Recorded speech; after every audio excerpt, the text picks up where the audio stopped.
திமுகவுடன் கூட்டணி தொடர்கிறது என கூறும் இடதுசாரிகள் விசிக, முஸ்லீம் லீக் ஆகியோர் தாவேக அரசுக்கு ஆதரவு அளித்திருப்பது குழப்பத்தை ஏற்படுத்துவதாக கொங்கு நாடு மக்கள் தேசிய கட்சியின் பொதுச் செயலாளர் ஈஸ்வரன் தெரிவித்துள்ளார். தூய்மையான ஆட்சியை தருவோம், மாற்றத்தை தருவோம் என்று புதிய அரசியல் கட்சி இன்றைக்கு ஆட்சி அமைத்திருக்கிறார்கள்.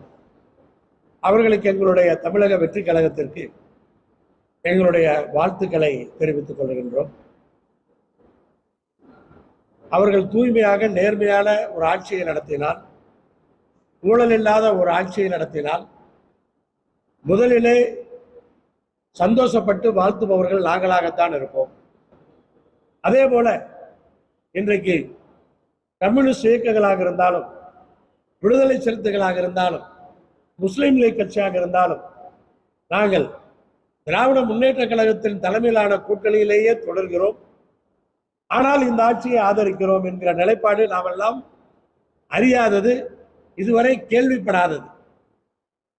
அதாவது இந்த கூட்டணியில் தான் இருந்து இங்கே ஆதரவு தருகிறேன் என்று சொன்னால் ஆதரவை பெறுகிறவர்கள் யோசிக்க வேண்டும், இந்த நடைமுறை சாத்தியமா என்று யோசிக்க. ஏன்னா இது ஒரு மிகப்பெரிய குழப்பங்களை வெகு விரைவில் ஏற்படுத்தக்கூடியது. செயல்பாடுகளிலே, அந்த செயல் திட்டங்களிலே மிகப்பெரிய பிரச்சனைகளை இப்படிப்பட்ட ஒரு நிலைப்பாடு உருவாகும். நாமெல்லாம் வேடிக்கை பார்த்து கொண்டிருக்கிறோம். இருந்தாலும் கூட அந்த நிலை என்பது நமக்கு புதிதாக தெரிகிறது.